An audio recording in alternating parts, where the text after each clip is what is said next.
Friends, இப்போ பூண்டு குழம்புக்கு ரெசிபி பார்க்கலாம். பூண்டு குழம்புக்கு ஃபஸ்ட்டு மசாலா ரெடி பண்ணிக்கணும். ஸோ மசாலா ரெடி பண்ணுறதுக்கு கடாயில் 3 ஸ்பூன் எண்ணெய் ஊற்றிருக்கேன்.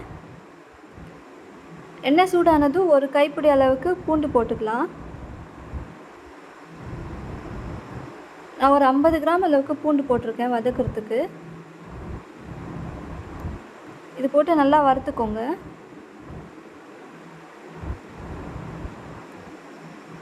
அது போட்டதுக்கப்புறமா வெந்தயம் ஒரு டேபிள் ஸ்பூன் எடுத்திருக்கேன்.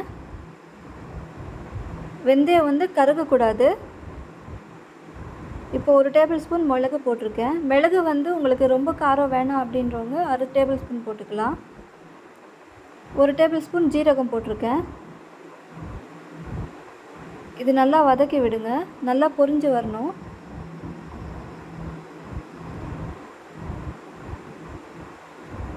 இப்போது ஒரு 50 கிராம் அளவுக்கு சின்ன வெங்காயம் எடுத்திருக்கேன். உங்கள்கிட்ட சின்ன வெங்காயம் இல்லைன்னா ஒரு பெரிய வெங்காயம் ஒன்று கட் பண்ணி போட்டுக்கோங்க. ஒரு தக்காளி சின்னது, ஒரு கொத்து கருவேப்பிலை போட்டிருக்கேன். இது போட்டு நல்லா வதக்கிக்கோங்க. ஃப்ரெண்ட்ஸ், இது வதக்கும் போது நீங்கள் ஒரு நெல்லிக்காய் சைஸ் அளவுக்கு புளி வந்து ஊற வச்சு எடுத்துக்கோங்க.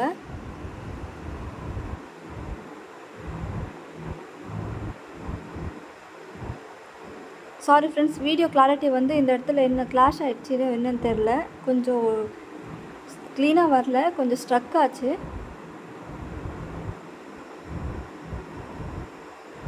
இது ஆறுனதுக்கப்புறமா ஜாரில் போட்டு நல்லா ஃபைன் பேஸ்ட்டாக அரைச்சிக்கோங்க. தண்ணி மட்டும் லைட்டாக போட்டுக்கோங்க, ரொம்ப தண்ணி போட்டுக்காதீங்க. இந்த மாதிரி நைஸாக அரைச்சி எடுத்து வச்சுக்கோங்க.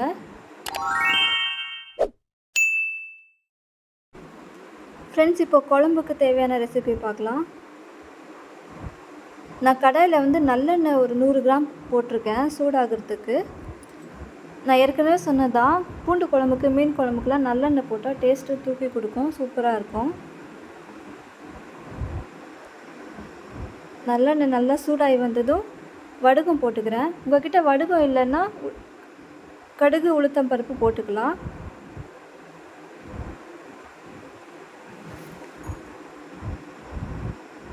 இதுக்கு அடுத்தது வந்து ஒரு 1/4 டீஸ்பூன் அளவுக்கு வெந்தயம் போட்டுக்கோங்க.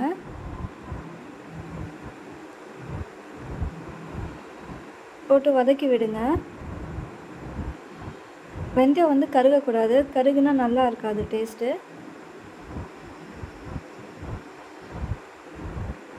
இப்போ ஒரு 100 கிராம் அளவுக்கு நான் சின்ன வெங்காயம் போட்டிருக்கேன்.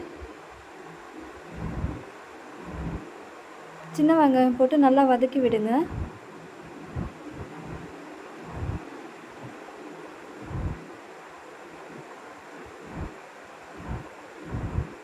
ஃப்ரெண்ட்ஸ், என் சேனலை புதுசாக பார்க்குறீங்கன்னா ப்ளீஸ் சப்ஸ்கிரைப் பண்ணி லைக் பண்ணி விடுங்க.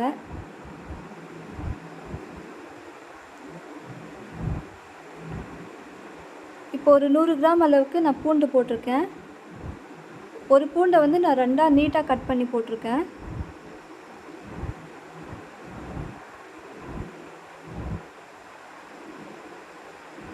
பூண்டு வெங்காயம் எல்லாம் நல்லா வதங்கணும். வதங்கிறதுக்காக கொஞ்சோண்டு ஒரு 1/2 ஸ்பூன் அளவுக்கு நான் உப்பு போட்டிருக்கேன். இப்போ ஒரு சின்ன தக்காளி ஒன்று போட்டிருக்கேன்.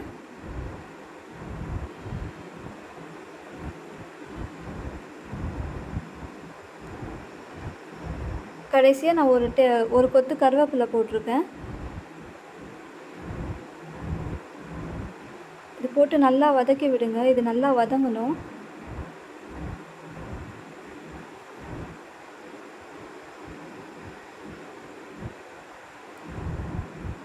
ஃப்ரெண்ட்ஸ், இந்த குழம்பு வந்து ரைஸுக்கு மட்டும் இல்லை, சுட சுட ரைஸுக்கும் நல்லாயிருக்கும். அப்படி ரைஸுக்கு இல்லைனாலும் தோசை இட்லிக்கெலாம் டேஸ்ட்டாக இருக்கும் தொட்டு சாப்பிட்றதுக்கு. ட்ரை பண்ணி பாருங்கள். பிடிச்சிருந்ததுன்னா கமெண்ட் பாக்ஸில் கமெண்ட் பண்ணுங்கள்.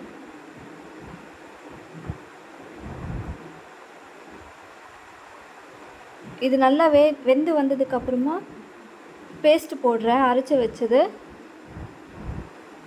இந்த பேஸ்ட்டு போட்டு நல்லா வதக்கி விடணும், பச்சை வாசனை போகணும். தண்ணி ஊற்றாதீங்க, பேஸ்ட்டு மட்டும் லைட்டாக வேணும்னா தண்ணி ஊற்றிக்கோங்க, ரொம்ப தண்ணி ஊற்றாதீங்க. போட்டு நல்லா வதக்கி விடுங்க. இது ஸ்மெல்லு போய் நல்லா எண்ணெய் பிரிஞ்சு வரும். அப்போ தான் அந்த டேஸ்ட்டு நல்லாயிருக்கும்.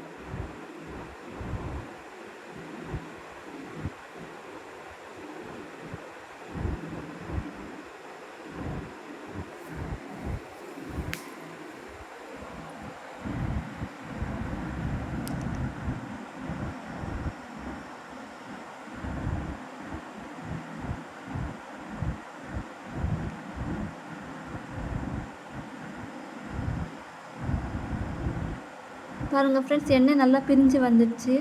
இப்போது இந்த ஸ்டேஜில் வந்து நான் ஒரு அரை ஸ்பூன் மஞ்சத்தூள், ஒரு 1.5 ஸ்பூன் வந்து மிளகாத்தூள் போட்டுக்கிறேன், குழம்பு மிளகாத்தூள். அப்படி இல்லைன்றவங்க 1 டேபிள் ஸ்பூன் வெறும் சில்லி பவுடரும் 1 டேபிள் ஸ்பூன் தனியா பவுடரும் போட்டுக்கோங்க. இந்த ஸ்டேஜ்லேயே நீங்கள் உப்பு வந்து எவ்வளோ வேணுமோ அவ்வளோ தேவையான அளவுக்கு உப்பு போட்டுக்கோங்க. போட்டு நல்லா வதக்கி விடுங்க. இது வந்து நல்லா எண்ணெய் பிரிஞ்சு வரும்.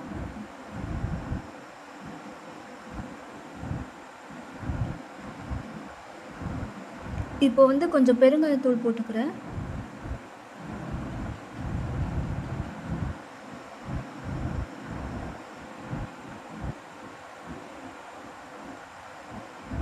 இங்கே பாருங்கள் ஃப்ரெண்ட்ஸ், நல்லா எண்ணெய் பிரிஞ்சு வருது. இந்த மாதிரி நல்லா ஃப்ரை ஆகணும். அப்போ தான் வந்து அந்த பச்சை வாசனை போய் டேஸ்ட்டு நல்லா எடுத்து கொடுக்கும். இப்போ வந்து ஒரு நெல்லிக்காய் சைஸ் அளவுக்கு நான் ஊற வச்ச புளியை ஊற்றிக்கிறேன்.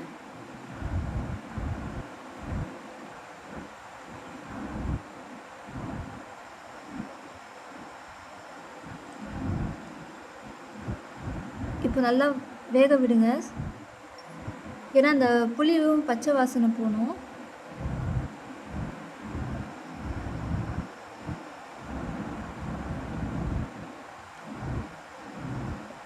ஃப்ரெண்ட்ஸ் பாருங்கள், நல்லா வதங்குது, வதங்கி வந்தாச்சு. இப்போ வந்து தேவையான அளவுக்கு சுடு தண்ணி ஊற்றிக்கிறேன்.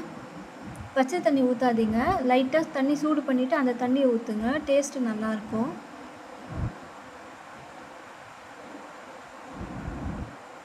நான் ரொம்ப தண்ணியாக வைக்கல.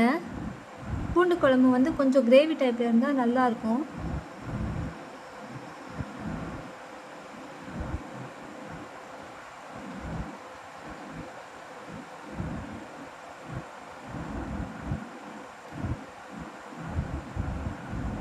இப்போ இது நல்லா கிரேவி டைப்பில் வந்துடுச்சு. இது நல்லா கலக்கி விட்டுட்டு வேக வைப்போம். இது வந்து நல்லா எண்ணெய் பிரிஞ்சு வரும்.